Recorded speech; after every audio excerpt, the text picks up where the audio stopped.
Heyo, this is Anime Addiction 00, and the one that is finally next in line after the Craw and the IOP is the Rogue.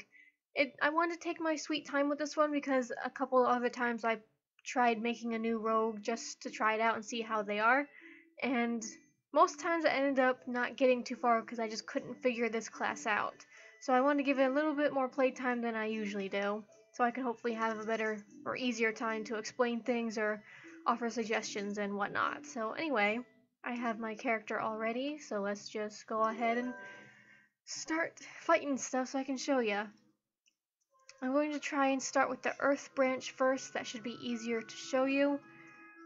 They use Earth, Air, and Fire, and the Earth branch is all their guns. They're all ranged, and they have slightly limited range, like they won't be as good as the Craw. And the one that has really good range is only one straight line. But anyway, enough of talking. Well, I'm still gonna be talking, but I should just show you. Okay, this isn't actually the right order of things, but I'm going to show you the first one, which is very basic and low cost, the machine gun. It only costs 2 AP, but it's fairly weak, but you can use it to rapid fire and just to keep shooting like this.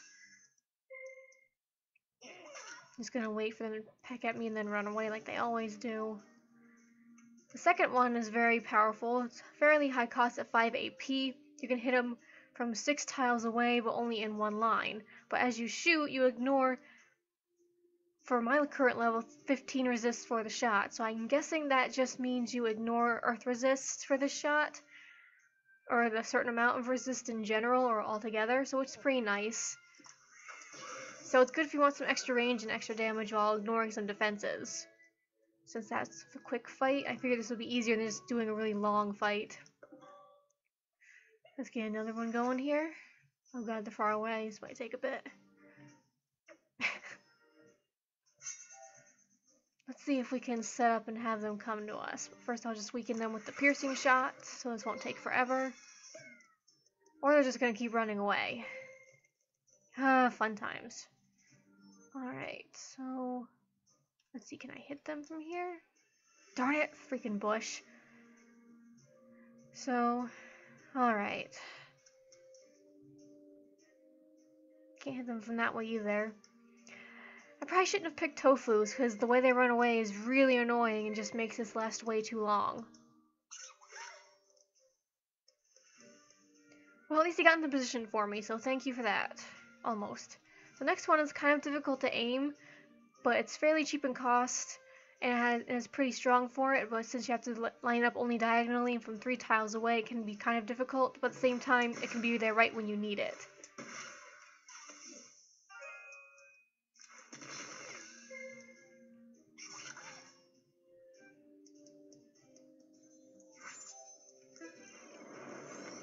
And the last one, well, not the last one, but close to the last one, is Blam. It's kind of high up there in cost, but not too high. It costs 4 AP, 2 to 3 range, but also spreads out in a small cone, so it can help if you need area of effect to hit in that small area. It also helps if you aim it from the side, you can get behind allies that are in the way of your line of sight that way. So it has its uses. And finally I should get to the last one.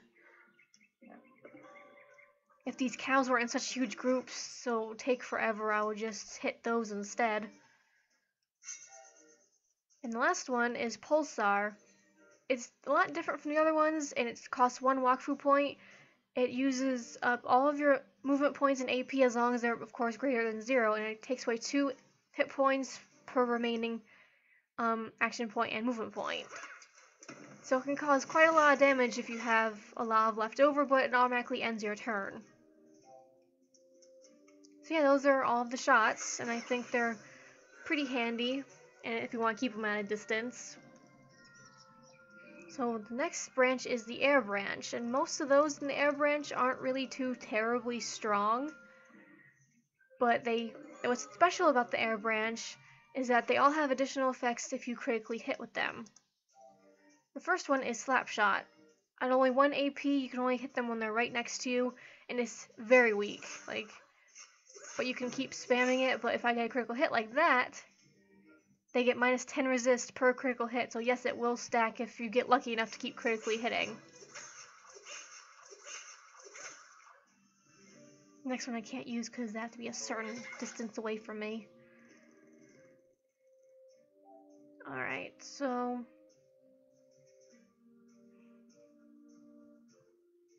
let's see if I can draw them closer to use the second one, because it's kind of tricky to use. Okay, I think this works.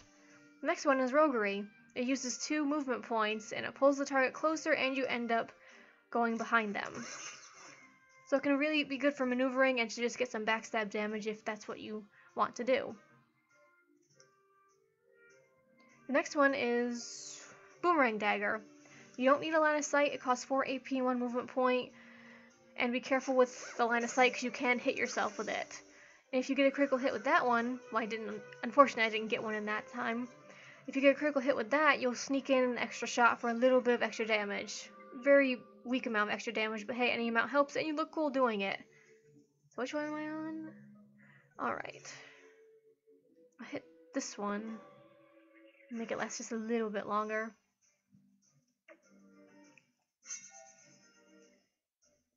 So let's see, I'll use...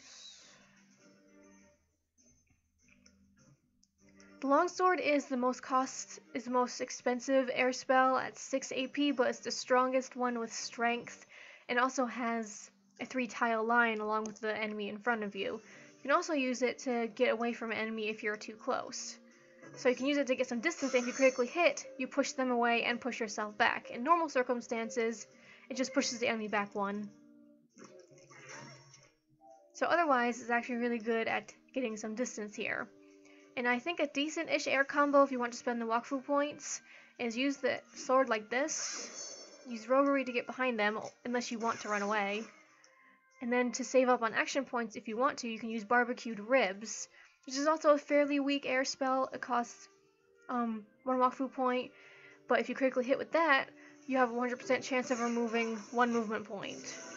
So it makes it harder for them to get away if you want to keep them in place. So yeah, the Air Branch offers lots of versatility, but they're at their best if you critically hit with them. The last branch is probably going to take the longest to show because the Fire Branch is where all of their bombs are. And I'm going to have to time that right to actually try and show something. The tofu's run too much. Let's see if I can find something here. Well, that's just one cow by itself, so let's just attack that poor thing and blow it up a couple times.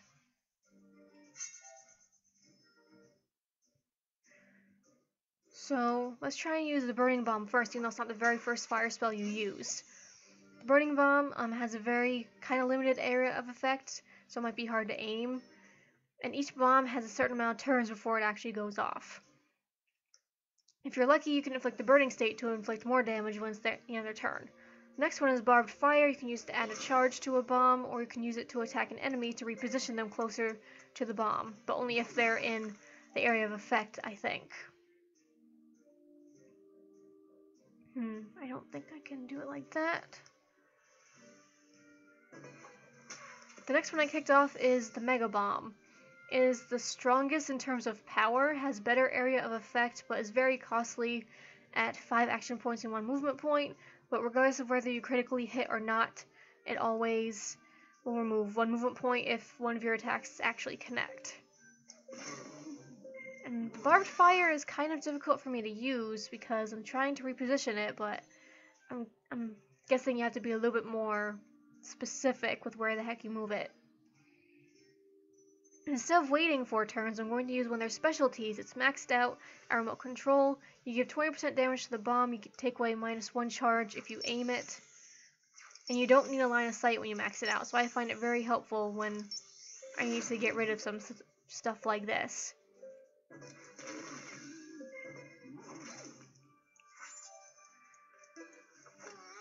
So yes, the remote control I think is very handy because I forgot to mention it also adds 20% damage to the bomb if you remotely detonate it like that. And also when you max it out at level 9, you have range of pretty much the entire map, regardless of where you kick it. The next one's going to be a lot easier to set off. The Blinding Bomb also has the same range as the Burning Bomb, But this one has a chance of disorienting the enemy, which will lower their range. And it only needs 3 turns to go off, so I can kick it and then set it off immediately. Kind of weaken damage, but it does have a chance of at least making it so they can't hit you at a distance. But this one doesn't matter because they just headbutt me. And the last one is Flaming Claw. Fairly cheap at 3 AP and decent-ish damage. You can use it in 2 different ways. You can use it just to straight out damage the enemy. I didn't think I would quickly hit and kill it, so I'm going to have to go to another one to try and show the other way. Alright, so let's kick that over there, just because. And the next way you can use the Flaming Claw is on an ally, they take no damage and you move 2 cells closer to the ally. It has decent range too, so it does help if you need to reposition yourself and you're out of movement. And you can also use it on a bomb to move 2 cells closer. But I don't really want to get close right now, so that's pretty much it. That's the fire branch anyway, so let's see if I can get rid of these things before they become too annoying. I can't reach. Oh, well, Flaming Claw. I keep forgetting it has pretty decent range. So yeah, for the fire branch, it's kind of difficult, I guess, to just level it a lot, but thankfully the bombs, even if you just kick them out, you don't really get to damage anything. They get a little bit of experience, but of course they'll get more experience and will level up pretty quickly if you manage to actually use them on something. Barbed fire is very weak in damage, and it costs 3 action points and 1 movement point, so I'm not really sure if it's worth restricting your movement like that unless you want to try and reposition things or add charges to bombs so they don't go off just yet. And other than that, Flaming Claw could be pretty much the basic damage dealer for a decent range or just to reposition yourself. So I already showed off one specialization, so let's look at the rest of them. I think the actives I think I unlocked a decent amount of actives, so let's do that. This one though, I'm going to have to skip my turn at first so I can fully use it properly. Hopefully it comes close enough without me having to move.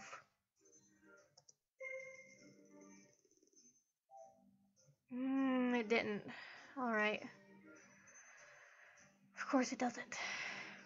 So, the next one is kind of difficult to use because you can't use it at the start of your turn, you can't use it on the very first turn, and you can't have done anything else when you use it. So I'm trying. This enemy is probably too weak to really show it off though, but hopefully you can see just from the amount of AP. So I just got that to get 2 AP with the speed bonus. Activate Fusillade, I guess? So when you first use it, it's only level 1, so it costs 3 action points and 1 Wakfu point. Once you use it, your base AP is doubled, but it does take away from the amount it takes to use it. So your base AP is doubled, but you can't move because you get rid of all your movement. So it's pretty much you use that, and then you combo up and machine gun the crap out of something, or use a couple piercing shots if you have the range. So it's pretty much free reign to go nuts and shoot everything. Afterwards, though, you get into the rundown state, and the rundown state means that it's actually kind of helpful if you want to run away. So, for example, you use the Fusillade, you gun out a whole bunch of enemies, or you gun out one enemy right in front of you with the machine gun. And then you can use the rundown state the next turn to run away. Because when you're in the rundown state, you give up all of your AP, but then your base movement point doubles, and then you can use that to get away. So I think I can show it here. So I'm going to use the Fusillade again, and shoot a few times.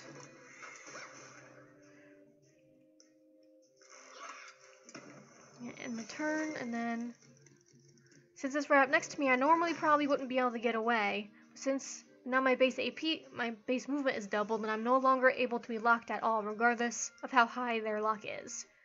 But because of that, you usually can't attack. The only way you can attack is if you want to use another Wakfu point for Pulsar, because it works whether you have AP or movement points. And this thing kind of hurts, jeez. So no more messing around.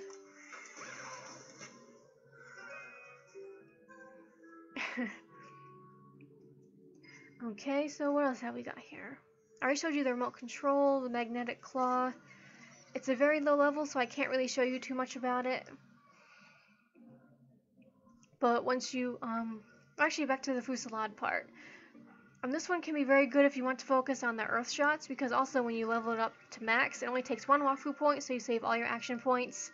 So that means you'll get even more AP once you get up there with action points. And you get 10% extra damage to your earth skills. Rundown stays the same. The next turn afterwards, the magnetic claw can be helpful if you want to position your bombs or use it to get closer to allies or to push enemies back a cell, but that takes 2 AP. It's a very costly thing to use at level 5, but you can use it to in a line of sight to attract and carry the bomb, and then use it again to throw it wherever you want to. So it can be very useful once it's maxed out because it costs nothing, but there is certain limits to using it. Like, let's see, it has 1 use per target and only 2 uses per turn, so even though it costs nothing at that point, you have to use it wisely if you don't want to waste using it in general. Okay, the last one, I'll probably have to get into a fight to show that again.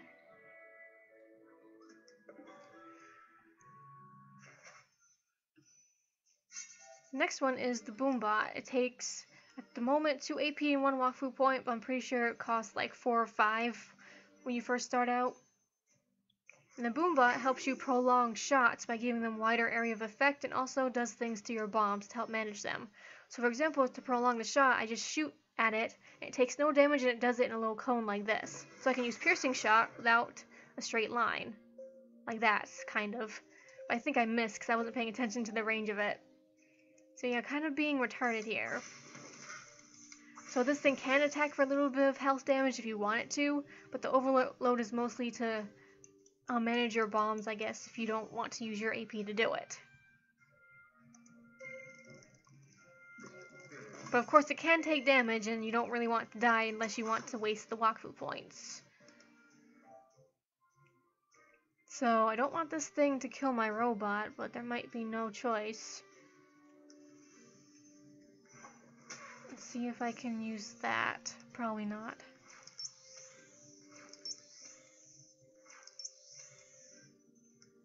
So yeah, the poor Boombot does have like a certain amount of health. But because unlike other machines, it has specific instead of like 5 hit points, it can only be hit like 5 times. That'll make it so much easier.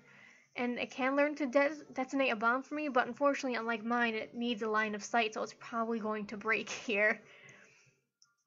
Other than that, you can push bombs 2 cells, you can attract a bomb by 2 cells, you can add a charge to it, it can detonate it. It's not going to be able to do that though after all that time, which sucks. And what else can it do? Oh, crud. Well, anyway.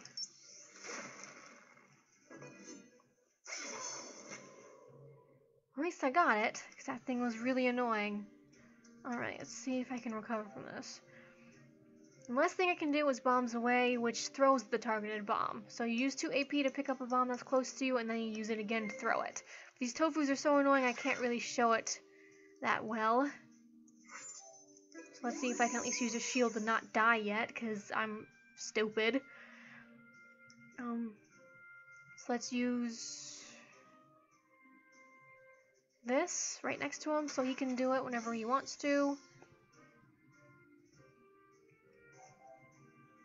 Have him use Bomb Squad to pick him up right next to him. Move over there. Unfortunately, that one also needs a line of sight, so you won't be able to throw it too far if you do it like I did. Because strategy, what's that?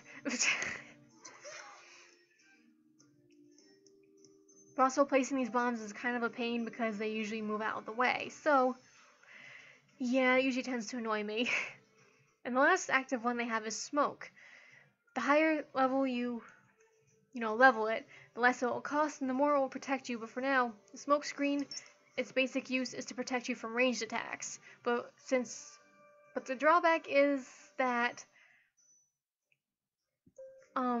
you get ow my eye status afterwards, which reduces your sight because the smoke burns your eyes. So yeah, it seems like such a good idea at the time to use that smoke, huh? And I can't even get out of this stupid lock because, well, actually I can. Let's use that. Now use that. Okay. So that's all the actives. Now the passives are also pretty good depending on what you want to do. It's just it's hard for me to think about what to get at first because a whole bunch of things seem useful, and I thought what I was going for, or just to show off these actives, I was only leveling them to show them off to see what they, to better explain it or something. But yeah, lots of stuff here depending on what you want to go for. So for this one, the Bomber Fan, it increases your bomb damage, and once you get to at least level 10, there's 30% to allies resist to bomb damage, so you don't have to worry about blowing them up. The caster's bomb damage is reduced by half, just by 10. And when one of your bomb explodes, you have a half chance of getting 1 AP back. If you level it all the way up to 20, you always get an AP back, and allies get even more resist to bomb damage, and also just an extra increase in bomb damage. And also, you get this for Wall of Flames, and also 2 control, so you can have more bombs out on the map at the same time for a whole bunch of explodiness. And for the Wall of Flames, if 3 bombs are next to each other, they'll create a Wall of Flames whose level is based on that of the rogue. So I'm guessing it will burn anyone who passes through it or something. Because of course I haven't leveled it up, so I haven't seen it, so I'm not too sure. Probably be interesting to see. The Surprise Shot are those who really like using their guns. This passive one, you have a chance of shooting off another shot after you just did it. You have a 40% chance at max level, and only a max of 2 times if you get really lucky, but still that's a lot of fancy gun work. The Initiator, where you can use your initiative points as bonus damage, which is pretty handy because then you can move first and get bonus damage while you're at it. Runaway gives you a chance to move up to 2 cells away after being hit in close combat, but even at max you only have 30% chance, so it depends if you think it's worth it or not. Because at the very least, if you do run away, if you don't want to get in close combat, you can save 6 AP if you don't want to use the long sword. And the Rogue Master passively increases the initiative, and at max level you get 40 initiative, and for each air spell you get 10% chance for an additional AP, and for each air critical hit you get 30% chance for 1 AP per AP used, but you can only get 3 AP as extra per turn. So with this one, the air spells can give you, if you critically hit with, like, say, Slapshot, you can use that once your critical hits get high enough and have a high enough chance, and you can get yourself a whole bunch of extra AP to do extra things. So all these can stack up pretty nicely with the Rogue Master, with the bonus initiative and the Initiator. And then with the critical hits I was mentioning, I can recommend with the abilities here when you level it up. So I'll recommend with Chance to level up all of your critical hits if you want to make the best use of the Air Branch or for the additional effects, or if you want the Rogue Master to get AP back. For this, I would maybe suggest just normal hit points percentages or resistances in case you're kind of reckless and want to be in the areas of your bombs because you're having trouble positioning them, so at least you'll have resistant hit points to survive it. But it all depends on what you want. If you think your damage will be good enough for lifesteal, you can try that. I didn't really experiment that to see if bombs count towards lifesteal, because if they do, that could help too. So I probably should have experimented with that, but I've re-leveled this character up to 35 and it's kind of killing me. I try to level as quickly as possible. And with the strength, it depends, of course, which element you want to go for. I didn't put anything in fire because the bombs are kind of strong enough as it is, and if you put the passive with the Bomb Master, they could be good enough.